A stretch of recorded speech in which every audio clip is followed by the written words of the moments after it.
Bhagavatam Canto 4 Chapter 7 Bhagavatam സ്കന്ധം 4 അധ്യായം 7 മൈത്രേയ ഉവാച ഇത്യജേനാനുനീതേന ഭവേന പരിതുഷ്യത അഭ്യധായി മഹാബാഹോ പ്രഹസ്യ ശ്രൂയതാമിതി ശ്രീമഹാദേവ ഉവാച നാകം വ്രജേശബാലാനാം വർണ്ണയേനാനുചിന്തയേ ദേവമായാഭിഭൂതാനാം ദണ്ഡസ്തത്ര ധൃതോ മയാ പ്രജാപതിർദഗ്ധശീർഷ്ണോ ഭവത്വജമുഖം ശിരഃ മിത്രസ്യ ചക്ഷുഷേക്ഷേദഭാഗം സ്വം ബർഹിഷോ ഭഗഃ പൂഷാദു യജമാനസ്യ ദദ്ഭിർജക്ഷതു പിഷ്ടഭുക് ദേവാ പ്രകൃത സർവാംഗായേമ ഉച്ഛേഷണം ദദുഹു ബാഹുഭ്യാമശ്വിനോ പുഷ്ണോ ഹസ്താഭ്യാം കൃതബാഹവഃ ഭവന്ധ്വധ്വര്യവശ്ചാന്യേ ഭസ്തശ്മശ്രുർഭൃഗുർഭവേത് മൈത്രേയ ഉവാച തദാ സർവാണി ഭൂതാനി ശ്രുത്വാ മീഢുഷ്ടമോദിതം പരിതുഷ്ടാത്മഭിസ്താദ സാധു സാധ്വിത്യഥാ ബ്രുവൻ തതോ മേഢ്വാംസമാമന്ത്ര്യ ശുനാസീരാ സഹർഷിഭിഃ ഭൂയസ്തദ്ദേവയജനം സമീഢദ്വേധസോ യയുഃ വിദായ കാസ്ന്യേന ച ദദ്യതാഹ ഭഗവാൻ ഭവഃ സംദദു കസ്യ കായേന സവനീയ പശോശിരഃ സന്ധീയമാനേ ശിരസി ദക്ഷോ രുദ്രാഭിവീക്ഷിതഃ സദ്യഃ സുപ്ത ഇവോത്തസ്ഥൗ ദദൃശേ ചാഗ്രതോ മൃഡം തദാ വൃഷധ്വജദ്വേഷകലിലാത്മാ പ്രജാപതിഃ ശിവാവലോകാദഭവത് ശരത്ഹൃദ ഇവാമലഃ ഭവസ്തവായ കൃതധീർനാ ശക്നോദനുരാഗതഃ ഔത്കണ്ഠ്യാദ് ബാഷ്പകലയാ സംഭരേതാം സുധാം സ്മരൻ കൃച്ഛ്രാത് സംസ്തഭ്യ ച മനഃ പ്രേമ വിഹ്വലിതഃ സുധീഃ ശശംസ നിർവ്യളീകേന ഭാവേനേശം പ്രജാപതിഃ ദക്ഷ ഉവാച ഭൂയാനനുഗ്രഹ അഹോ ഭവതാ കൃതോ മേ ദണ്ഡസ്ത്വയാ മയി ധൃതോ യദപി പ്രലബ്ധഃ ന ബ്രഹ്മബന്ധുഷു ച വാം ഭഗവന്നവജ്ഞാ തുഭ്യം ഹരേശ്ച കുതയേവ ധൃതവ്രതേഷു വിദ്യാതപോ വ്രതധരാൻ മുഖദസ്മ വിപ്രാൻ ബ്രഹ്മാത്മതത്വമവിദും പ്രഥമം ത്വമസ്രാത് തദ്ബ്രാഹ്മണാൻ പരമസർവവിപത്സുഭാസി പാലപശൂനിവ വിഭോ പ്രഗൃഹീതദണ്ഡഃ യോസൗ മയാ വിദിതതത്വദൃശാ സഭായാം ക്ഷിപ്തോ ദുരുക്തിവിശിഖൈരഗണയ്യതന്മാം അർവാക്പദന്തമർഹത്തമനിന്ദയാപാത് ദൃഷ്ട്യാർദ്രയാ സ ഭഗവാൻ സ്വകൃതേന തുഷ്യേത് മൈത്രേയ ഉവാച ക്ഷമാപ്യൈവം സമീഢ്വാംസം ബ്രഹ്മണാ ചാനുമന്ത്രിതഃ കർമ്മ സന്ധാനയാമാസ സോപാധ്യായർത്തികാദിഭിഃ വൈഷ്ണവം യജ്ഞസന്തത്യൈത്രികപാലം ദ്വിജോത്തമാഃ പുരോടാശം നിരവപൻ വീരസംസർഗശുദ്ധയേ അധ്വർയുണാത്തഃ വിഷാ യജമാനോ വിശാംബദേ ദിയാ വിശുദ്ധയാ ദദ്യൗ തഥാ പ്രാദുരഭൂദ്ധരിഃ तदा स्वप्रभया तेषां द्योदयन्त्या दिशो दश मुष्णं तेज उपानीदस्ताक्ष्येण स्तोत्रवाजिना श्यामो हिरण्यरशनोर्ककिरीटजुष्टो नीलाळगभ्रमरमण्डितकुण्डलास्यः कम्बोऽब्जचक्रशरचापगदासि चर्मव्यग्रैर्हिरण्मयभुजैरिव कर्णिकारः वक्षस्यधिश्रितवधूर्वनमाल्युदारः सावलोककलया रमयंश्च विश्वं पार्श्वभ्रमद्व्यजनचामरराजहंसश्वेतातपत्रशशिनो परिरज्यमानः तमुपागतमालक्ष्य सर्वे सुरगणादयः प्रणेमो सहसोद्धाय ब्रह्मेन्द्रत्र्यक्षनायकाः तत्तेजसा हतरुजः सन्नजिह्वा ससाध्वसाः मूर्ध्ना धृताञ्जलिपुडा उपतस्तुरधोक्षजम् अप्यर्वाग्वृत्तयो यस्य महित्वात्मभुवादयः यथा मदिगृह्णन्ति स्म कृदानुग्रहविग्रहम् दक्षो गृहीतार्हणसाधनोत्तमं यज्ञेश्वरं विश्वसृजां परं गुरुं सुनन्दनन्दाद्यनुगैर्वृदं मुदा गृह्णन् प्रभेदे प्रयतकृताञ्जलिः दक्षो गृहीतार्हणसाधनोत्तमं यज्ञेश्वरं विश्वसृजां परं गुरुं सुनन्दनन्दाद्यनुगैर्वृदं मुदा गृह्णन् प्रभेदे प्रयतकृताञ्जलिः दक्ष उवाच शुद्धं स्वधाम्युपरताखिलबुद्ध्यवस्थं चिन्मात्रमेकमभयं प्रतिषिध्यमायां तिष्ठं स्तयैव पुरुषत्वमुपेत्य तस्यामास्ते भवानपरिशुद्ध इवात्मतन्त्रः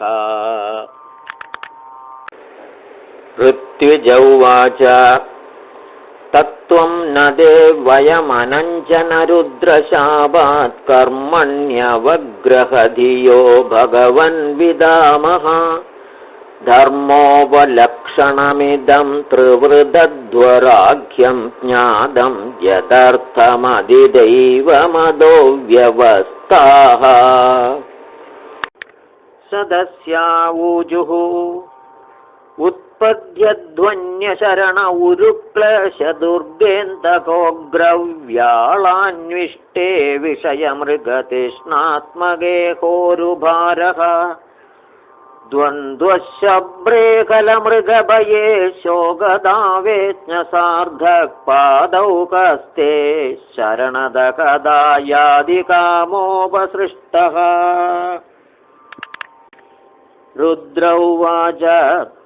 तव वरदवराङ्घ्रावाशिषेहाखिलार्थे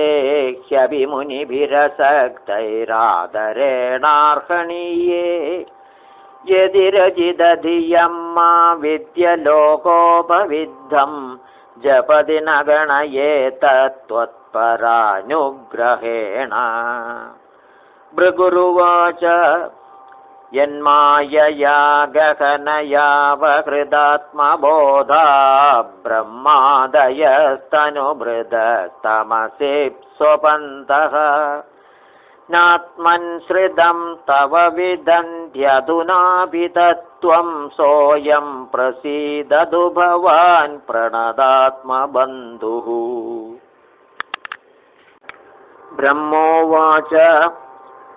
नैदस्वरूपं भवतोऽसौ पदार्थभेदग्रहै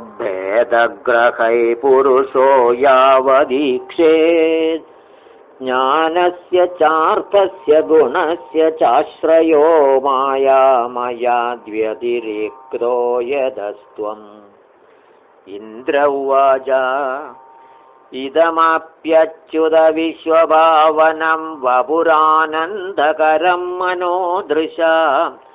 सुरविद्विक्षपणैरुदायुधैर्भुजदण्डैरुपपन्नमष्टभिः पत्न्या ऊचुः यज्ञोऽयं तव यजनाय केन सृष्टो विध्वस्तः पशुपतिनाद्य दक्षकोपात् तं नस्त्वं शवशयनाभशान्तमेधं यज्ञात्मन्नलिनरुजादृशा पुनीः ऋषय ऊचुः अनन्वितं ते भगवन् विचेष्टितं यदात्मना चरसि हि कर्मणाज्यसे विभूदये यद उपसेदुरीश्वरीं न मन्यते स्वयमनुवर्ततीं भवान् सिद्धा ऊचुः अयं त्वत्कथामृष्टपीयूषनद्यां मनोवारणक्लेशदावाग्निदग्धः तृषार्तोऽवगाढो न सस्मारदावं न निष्क्रामदि ब्रह्मसम्पन्नवन्नः യജമാന്യുവാച എന്നുവെച്ചാൽ പ്രസൂതി പറഞ്ഞു. സ്വാഗതം തേ പ്രസീദേശത്തുഭ്യം നമ ശ്രീനിവാസ ശ്രിയാകാന്തയാത്രാഹിനഃ ത്വാമൃതേദീശനാംഗൈർമഖശോഭതേ ശീർഷഹീനകബന്ധോ യഥാ പുരുഷഃ ലോകപാലാഊജുഃ ദൃഷ്ടഃ കിം नो दृग्भिरसद्गृहैस्त्वं प्रत्यग्द्रष्टा दृश्यते येन दृश्यं माया ह्येषा भवती याहि भूमन् यस्त्वं षष्ठः पञ्चभिर्भासि भूतैः योगेश्वरा ऊजुः प्रेयान्नतेऽन्योऽस्त्यमुदस्त्वयि प्रभो विश्वात्मनीक्षेन्न पृथग्य आत्मनः अदाभिभक्त्येष तयोपदावदामनन्यवृत्त्यानुगृहाण वत्सल जगदुद्भवस्थितिलयेषु दैवतो बहुविद्यमानगुणयात्ममायया रजितात्मभेदमदये स्वसंस्थया विनिवर्तितभ्रमगुणात्मने नमः. ब्रह्मोवाच नमस्ते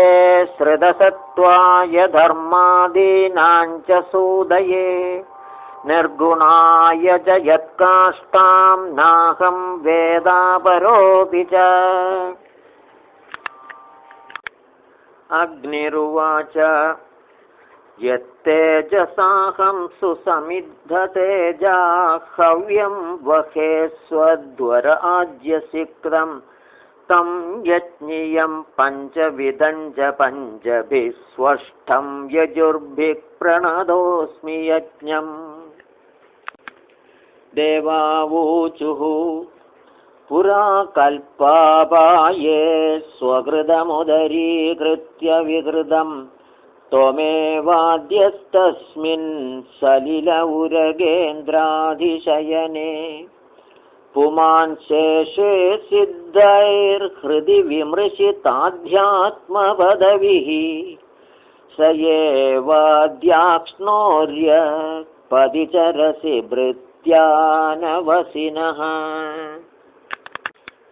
गन्धर्वावूचुः अंशांशास्ते देवमरीच्या दययेदे ब्रह्मेन्द्राद्या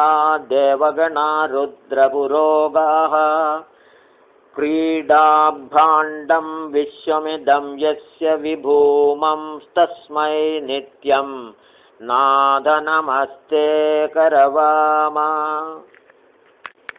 विद्याधरावूचुः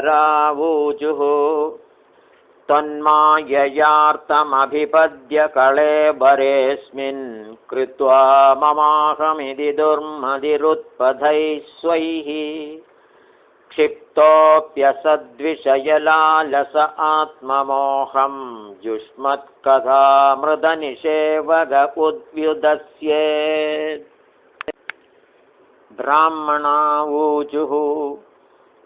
त्वं क्रतुस्त्वं हविस्त्वं कुदाशस्वयं त्वं हि मन्त्रः समिद्धर्भपात्राणि च त्वं सदस्यर्थिजो दम्पती देवदा अग्निहोत्रं स्वधा सोम आज्यं पशुः त्वं पुरागां रसाया महासूकरो दंष्ट्रया पत्मिनीं वारणेन्द्रो यथा स्तूयमानो नदं लीलया योग्यभिर्व्युज्जहर्तत्रयी गात्रयज्ञक्रतुः स प्रसीद त्वमस्माकमागां क्षदां दर्शनन्दे परिभ्रष्टसत्कर्मणां कीर्त्यमाने नृभिर्नाम्नि यज्ञेशदे यज्ञविघ्नाक्षयं यान्ति तस्मै नमः। मैत्रेय उवाच इति दक्षकविर्यज्ञं भद्ररुद्रावमर्शिदम् कीर्त्यमाने हृषीकेशे संनिन्ये यज्ञभावने भगवान् स्वेन भागेन सर्वात्मा सर्वभागभुक् दक्षं बभाष आभाष्य प्रीयमाण इवानघ। श्रीभगवानुवाच अहं ब्रह्मा च सर्वश्च जगतः कारणं परम् आत्मेश्वर उपद्रष्टा स्वयं दृगविशेषणः आत्ममायां समाविश्य सोऽहं गुणमयीं द्विज सृजन् रक्षन् हरन् विश्वं दध्रे संज्ञां क्रियोजितां तस्मिन् ब्रह्मण्यद्वितीये केवले परमात्मनि ब्रह्मरुद्रौ च भूतानि वेदेनाज्ञोऽनुपश्यति यदा पुमान्नस्वाङ्गेषु शिरपाण्यादिषु क्वचित् पारक्यबुद्धिं कुरुते एवं भूतेषु मत्परः त्रयाणामेकभावानां यो न पश्यति वैभिधां सर्वभूतात्मनां ब्रह्मन् सशान्तिमधिगच्छति। मैत्रेय उवाच एवं भगवदाधिष्ठः प्रजापतिपतिर्हरिम् अर्चित्वा क्रतुना स्वेन देवानुपयतो यजत् रुद्रं च स्वेन भागेन ह्युपाधावत्समाहितः कर्मणोदवसानेन सोमपानितरानपि उदवस्य सहर्त्विग्भिः सस्नाववभृतं तदः तस्माऽप्यनुभावेन स्वेनैवावाप्तराधसे धर्म एव मदिं दत्त्वा त्रिदशास्ते दिवं ययुः एवं दाक्षायणी हित्वा सदी पूर्वकळेबरं जज्ञे हिमवदक्षेत्रे मेनायामिति शुश्रुमा तमेव दयिदं भूय आवृङ्गे पदिमम्बिका अनन्यभावैगगतिं शक्तिः सुप्तेव पूरुषम् एतद्भगवतः शम्भो कर्म दक्षाध्वरद्रुहः श्रुतं भागवताच्छिष्यादुद्धवान्मे बृहस्पतेः इदं पवित्रं परमेशचेष्टिदं यशस्यमायुष्यमकौकमर्षणं यो नित्यदाकर्ण्य नरोऽनुकीर्तयेद्धुनोत्यघं कौरवभक्तिभावदः। इति श्रीमद्भागवते महापुराणे पारमहंस्यां संहितायां चतुर्थस्कन्धे दक्षयज्ञसंधानं नाम 7मोऽध्यायः।